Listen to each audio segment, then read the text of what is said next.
informalidade. Esse já é o primeiro problema que pega. Então, vamos lá, Fernandão, agora é contigo. Eu queria que você começasse explicando, né, para os nossos amigos produtores que estão aí nos ouvindo, o que é um empregado rural, quando ele é um trabalhador rural e quando ele não é. O que você pode trazer para nós de forma fácil de distinguir? Muito boa pergunta, Rodrigo. Muito boa pergunta, e principalmente por ser a primeira. Porque quando a gente fala assim que surge um problema, né? O pessoal gosta de falar, né? Ó, estourou uma bomba, né? O que é a bomba? Chega lá o processo trabalhista. Chega a cartinha da Justiça do Trabalho. Então, essa bomba, ela só explodiu porque teve um problema lá no início. E muitos dos problemas que surgem para o produtor rural na Justiça do Trabalho, processo trabalhista, ação trabalhista, muitos deles estão ligados lá no momento da contratação. Porque, como você mesmo disse, a quantidade de trabalhadores informais no campo é muito grande. E o que significa um trabalhador informal, né? Às vezes as pessoas ouvem, mas não sabem o que significa. Significa aquela pessoa que presta um serviço para alguém, então nós estamos falando aí de um trabalhador que presta um serviço para um proprietário rural, só que ele não é registrado. Então ele pode ficar ali alguns dias, pode ficar algumas semanas, podem ficar meses e até anos, como a gente encontra em muitos casos. Esse indivíduo, ele está ali trabalhando sem registro em carteira, sem direitos trabalhistas, sem, por exemplo, um suporte da Previdência Social, sem FGTS, ele não tem nenhum direito trabalhista. Enquanto ele está lá trabalhando, ganhando seu dinheirinho, ganhando seu salário, seu pagamento, está tudo certo.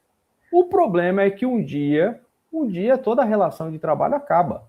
O proprietário, ele precisa substituir, o trabalhador envelhece, o trabalhador muda para outra cidade, a gente sabe que tem uma rotatividade no campo, e aí, nesse momento, o trabalhador, ele pensa, poxa, mas eu não recebi nenhum direito trabalhista quando eu saí. Aí ele resolve entrar com uma ação trabalhista para pedir para o juiz dizer que ele era empregado. E aí todo o processo vai ser sobre isso. Então, como é que o produtor rural... Então, o pessoal vai ter que entender, por exemplo, alguém bateu aqui na porteira da minha fazenda, ou eu fui atrás de alguém e se oferecendo para trabalhar, eu fui buscar trabalho. Quando é que você sabe que você precisa registrar alguém? A nossa legislação, a CLT, todo mundo já ouviu falar em CLT, ela tem alguns elementos que dizem, olha, quando é que é empregado ou quando não é. Os principais são o seguinte: primeiro, se você vai pagar pelo serviço, o que a maioria das pessoas realmente paga. É muito difícil a gente falar que vai ter um trabalho voluntário no campo. Então, todo mundo vai trabalhar para ganhar o seu dinheiro. Um outro ponto é a frequência com que essa pessoa vai trabalhar. E esse ponto é muito importante para os seus ouvintes, porque pode acontecer de você contratar, precisar de alguém para fazer o serviço um dia.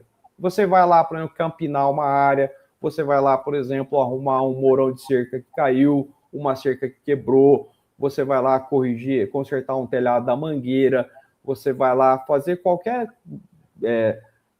derrubar uma árvore autorizada. É bom aqui deixar bem claro, né? Então, esses serviços eventuais, de vez em quando, bem episódicos, então isso não gera frequência de trabalho. Por outro lado, se você vai ter um trabalhador em que ele vai trabalhar 2 dias na semana, 3 dias na semana, e principalmente todo dia, segunda a sábado, né?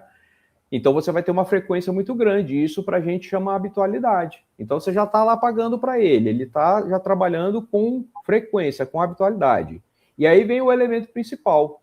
Se essa pessoa que você está contratando, você quer dar ordens para ela, dizer para ela a forma como ela tem que trabalhar, colocar para ela horário de chegada, horário de saída, como ela deve se relacionar com os demais, se você começa a direcionar a forma como ela vai trabalhar, então você vai se aproximando bastante da figura do empregado.